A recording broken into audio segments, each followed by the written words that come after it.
தமிழ் உறவுகளுக்கு வணக்கம். இது உங்கள் வேர்களை தேடி தமிழ் மீடியா.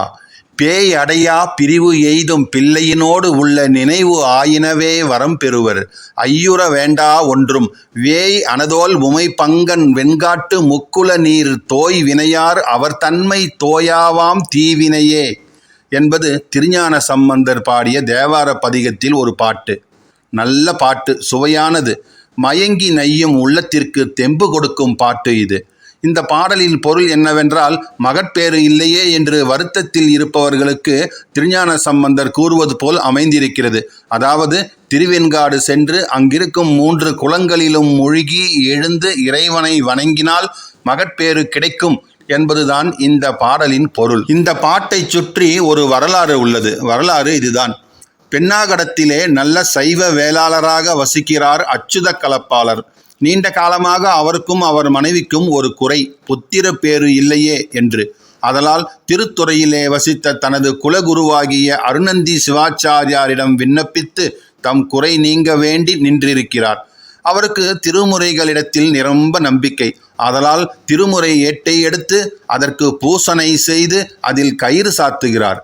கயிறு சாத்துதல் என்றால் ஏட்டை அவிழ்த்து இறைவனை நினைத்து ஏட்டின் கயிற்றை ஏதாவது ஒரு பக்கம் வரும்படி இழுப்பது. அப்படி இழுத்த பக்கத்தில் இருக்கின்ற பாடலை படிப்பது. அந்த பாடலில் எதை வேண்டி நிற்கிறோமோ அதற்கு ஊன்றுகோலாக ஒரு கருத்து நிற்கும். அப்படி கயிறு சாத்தி பார்த்ததில் அன்று வந்த பாட்டுதான் பேயடையா பிரிவு எய்தும் என்று தொடங்கும் திருஞான சம்பந்தருடைய தேவாரம். அந்த திருப்பாட்டிலே பிள்ளையினோடு உள்ள நினைவு ஆயினவே வரம் பெறுவர் ஐயுற வேண்டா ஒன்றும் என்று இருக்கவே, அச்சுத கலப்பாளர் மிகுந்த மகிழ்ச்சியோடு திருவெண்காட்டுக்கு வருகிறார் தம் மனைவியுடன். அங்குள்ள சுவேதவன ஈஸ்வரருடைய திருக்கோவிலுக்குள் நுழைகிறார். அங்குள்ள சூரிய தீர்த்தம், அக்னி தீர்த்தம் எல்லாவற்றிலும் மூழ்கி எழுகிறார். வெண்காடரையும் பிரம்ம வித்யா நாயகியையும் வழிபடுகிறார். சில நாட்கள் சென்றது. ஒரு நாள் இரவில் அச்சுத கலப்பாளரின் கனவில் தோன்றி, இந்த பிறவியில் மகப்பேறு எய்தும் பாக்கியம் உமக்கு இல்லை என்று கூறுகிறார் இறைவன். அச்சுத கலப்பாளரும், பரவாயில்லை, புத்திர பேறு அரசர்களுக்குத்தான் மிக மிக அவசியம், என் போன்றோருக்கு அவ்வளவு ஒன்றும் முக்கியம் இல்லைதான். ஆனாலும் பெரிய நாயகியின் திருமுலைப்பால் உண்டு அருள்ஞானம் பெற்ற ஆளுடை பிள்ளையின் திருவாக்கு அடியேன் வினை காரணமாக பொய்த்து போகிறதே என்றுதான் எமக்கு வருத்தம் என்று கூறுகிறார். அவ்வளவுதான். சுவேதவன ஈஸ்வரருக்கு ரோசம் வந்து விடுகிறது. அச்சுத கலப்பாளருடைய பழ வினைகளையெல்லாம் கலைந்து விடுகிறார். அவர் மனைவி கருவுற்று நல்லதொரு ஆண்மகனையும் பெற்றெடுக்கிறாள். மெய்கண்டார் என்னும் தீட்சித நாமம் பெற்று சைவ சித்தாந்தத்தின் தலையாய நூலான சிவஞான போதத்தையே ஏற்றுகிறார் மெய்கண்டார். இத்தகைய பெருமகனை பெறுவதற்கு காரணமாக இருந்தது திருஞான சம்பந்தரின் தேவாரம். அந்த தேவாரத்தில் சிறப்பாக கூறப்பட்டிருப்பது முக்குல நீர். அந்த முக்குளம் இருப்பது வெண்காடர் கோவில்.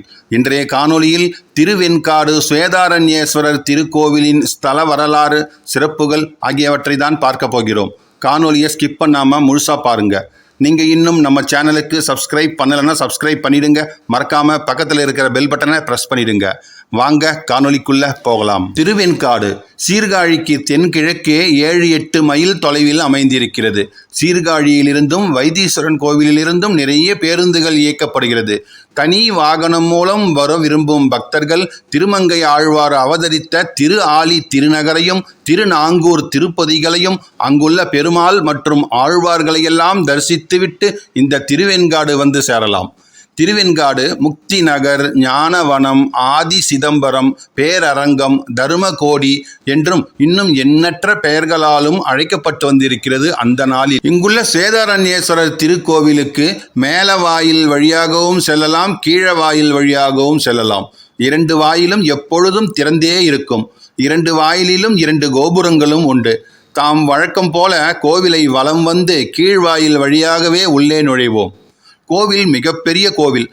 மதில் கீழமேல் 272 அடி நீளமும் தென் வடல் 310 அடி அகலமும் என்றால் கொஞ்சம் கற்பனை பண்ணி பார்த்து கொள்ளலாம் தானே. கோவிலுக்குள் நுழைந்து நீண்டு பரந்த திறந்த வெளியை கடந்ததும் வந்து சேருவது சமீப காலத்தில் உருவாக்கப்பட்ட கல்யாண மண்டபம்தான். ஒரே சிமெண்ட் மயம். வர்ணங்களை வேற வாரி தெளித்து வைத்திருக்கிறார்கள். இதில் உள்ள வண்ணங்கள் எல்லாம் 20ஆம் நூற்றாண்டை சார்ந்தவை. நாம் இங்கு வந்ததே முக்குல நீரில் நம்மை தோய்த்து கொள்ளவே. ஆம், அப்படி முக்குல நீரில் தோய்பவர்களை தோயாவாம் தீவினை என்பது நாம் அறிந்த உண்மைதானே.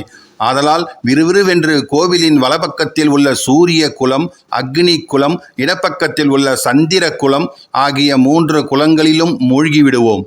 மூழ்கி எழுந்த பிறகு சந்திர குலத்தின் கீழ்கரையில் மிகப்பெரிய வட விருட்சம் இருப்பதை பார்க்கலாம். வட விருட்சம் என்பது ஆலமரம். இந்த மரத்து அடியில் செய்யப்படும் ஜபம், தபம், தானம், பிதிர்க்கடன் எல்லாமே நல்ல பயன் தரும் என்று சொல்லப்படுகிறது. இந்த தலத்திற்கு இந்த வட ஆலை தவிர, அதாவது வட ஆலமரத்தை தவிர, அம்மை ஆலயத்தின் பக்கம் இருக்கும் வில்வ மரமும் அகோரமூர்த்தியின் பின்புறம் இருக்கும் கொன்றை மலரும் கூட தல விருட்சங்களாக திகழ்கிறது. அதாவது 3 குலங்கள் தல தீர்த்தமாக இருப்பது போல 3 தல விருட்சங்கள் அமைந்திருக்கிறது இந்த திருக்கோவிலுக்கு. இனி கோவிலுக்குள் நுழைந்து ஸ்வேதவன பெருமாளை வணங்கி வெளியில் வரலாம். ஸ்வேதாரண்யேஸ்வரர் என்னும் பெயர்தான் அக்காலத்தில் ஸ்வேதவன பெருமான் என்று அழைக்கப்பட்டிருக்கிறது. சரி, வெண்காடரை வணங்கிய பிறகு உட்பிரகாரத்தை ஒரு சுற்றலாம். அங்கேதான் மேல பிரகாரத்தில் இந்த தலத்திற்கே சிறப்பான அகோர சிவம் தெற்கு நோக்கி நிற்கிறார். அவரை எதிர்நோக்கியே காளியம்மையின் தனி சன்னதியும் அமைந்திருக்கிறது. இருவருமே நம் உள்ளத்தில் அச்சத்தை எழுப்புகிறவர்கள்தான். காளியையாவது மற்ற கோவில்களில் கண்டு வணங்கி இருக்கிறோம். அகோர சிவனை இங்கு மாத்திரம்தான் நம்மால் பார்க்க முடியும். கருநிறமும் மணிமாலை புனை அழகும் வலை எயிரும் கவினச் செய்ய எரிசிகையும் நுதல் விழியும் நடைக்கோல இணை அடியும் இலக 8 கர நிலவ மணி பலகை வெண்டலை வால் கடிதுடி ஏர் சூலம் ஏற்று வெறுவ மருத்துவனை அடர் அகோரி சிவன் என்று இந்த தலத்தின் புராணம் இவரை வர்ணித்திருக்கிறது. சரி, சிவபெருமானை நல்ல சாந்த சொரூபியாக, அனுக்கிரக மூர்த்தியாகத்தான் பல தலங்களில் நாம் பார்த்திருப்போம். சம்ஹார மூர்த்தியாக இருக்கும் பொழுது கூட அவருடைய முகத்தில் ஆங்காரம் இருக்குமே தவிர பயங்கரம் இருக்காது. சாது மிரண்டால் என்ன ஆகும் என்று கேள்விப்பட்டிருப்போம். ஆம், இங்கு சிவனாம் சாது மிரண்டே அகோர சிவனாக இருக்கிறார். அந்த அகோர சிவன் உருவான வரலாறு இதுதான். மருத்துவன் என்று ஒரு அசுரன் இறைவனை நோக்கி தவம் பண்ணி வர பலமும் வலிவுடைய சூலாயுதத்தையும் பெற்றான். அவன் வழக்கம் போல தேவர்களுக்கு இடுக்கண் செய்கிறான். தேவர்களோ பயந்து தேவர் உலகை விட்டே ஓடி வந்து இந்த தலத்தில் வேற்று உருவத்தில் நின்று தவம் செய்கிறார்கள். அங்கேயும் வந்து துன்புறுத்த முனைந்து விடுகிறான் அந்த மருத்துவன். சிவபெருமானோ முதலில் சாந்தமாக மருத்துவனை துரத்தி விரட்டுவதற்காக ரிஷப தேவரை அனுப்பி வைக்கிறார்.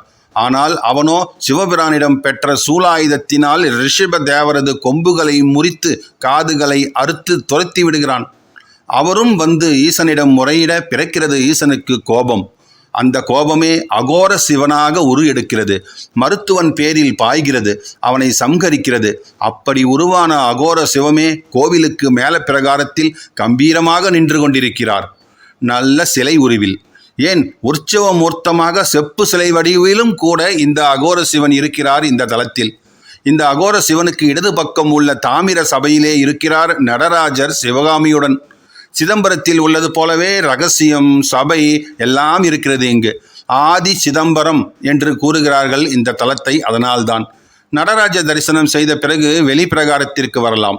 மேல வாயிலில் உள்ள கூட கோபுரம் மிக மிக அழகாக இருக்கிறது. நல்ல சுதை வேலைப்பாடுகள் நிரம்பியது அது. இந்த வெளிப்பிரகாரத்தின் மேற்கு கோடியிலே அம்மை பிரம்ம வித்யா நாயகியின் தனி சன்னதி அமைந்திருக்கிறது. இந்த அம்மையை வணங்கி வெளிவரும் பொழுது அம்மை சன்னிதானத்திற்கு வடபக்கம் உள்ள புதன் பகவானையும் வணங்கிவிட வேண்டும். இதன் பிறகு 100 மண்டபம் வரை நடந்து அங்குள்ள ஆறுமுக பெருமானையும் தரிசிக்கலாம். இவர்களை தவிர இங்கு கண்டு வணங்க வேண்டியவர்கள் ஸ்தல விநாயகரான பெரியவாரண பிள்ளையார், தூண்டி விநாயகர், காட்சி விநாயகர், காசி விஸ்வேஸ்வரர் முதலியவர்கள் எத்தனையோ உண்டு. கோவிலை சுற்றும் பொழுதே இவர்கள் அனைவரையும் தரிசித்துவிட்டு வெளியே வரலாம். இந்த வெண்காடர் மிகவும் வரப்பிரசத்தி உடையவர் என்பதை காணொலியின் துவக்கத்திலேயே நான் கூறியிருந்தேன். அதாவது மார்கண்டேயனை போல 8 வயதில் மரணம் என்று இருந்த ஸ்வேத கேதுவுக்காக யமனுடைய வலிமையை அழித்து ஸ்வேத கேதுவுக்கு நித்தியத்துவம் வழங்கியவர் இவர்.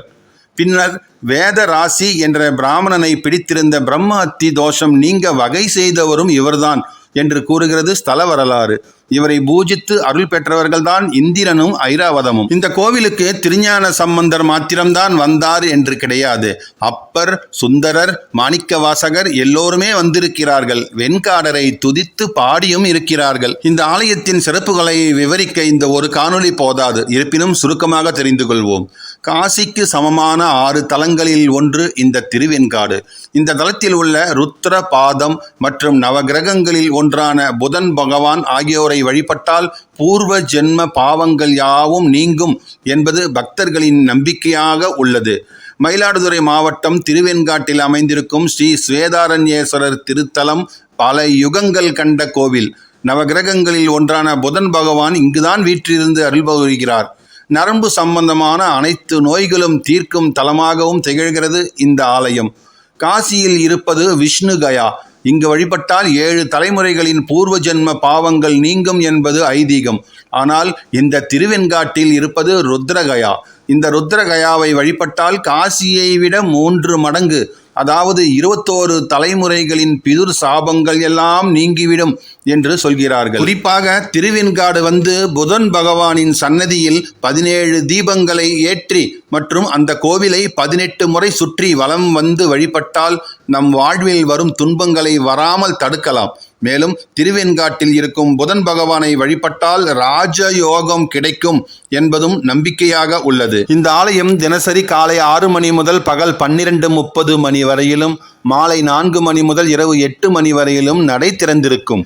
சீர்காழியில் இருந்து பூம்புகார் செல்லும் சாலையில் சுமார் 15வது கிலோமீட்டர் தொலைவில் அமைந்திருக்கிறது திருவெண்காடு என்னும் தேவார தலம் என்பதை தெரிவித்துக் கொண்டு உங்களிடமிருந்து விடைபெறுகிறேன். இந்த காணொளி உங்களுக்கு பிடித்திருந்தால் லைக் பண்ணுங்க, ஷேர் பண்ணுங்க, மறக்காம உங்கள் கருத்துக்களை கமெண்ட் பாக்ஸில் கமெண்ட் பண்ணுங்க. நன்றி, வணக்கம்.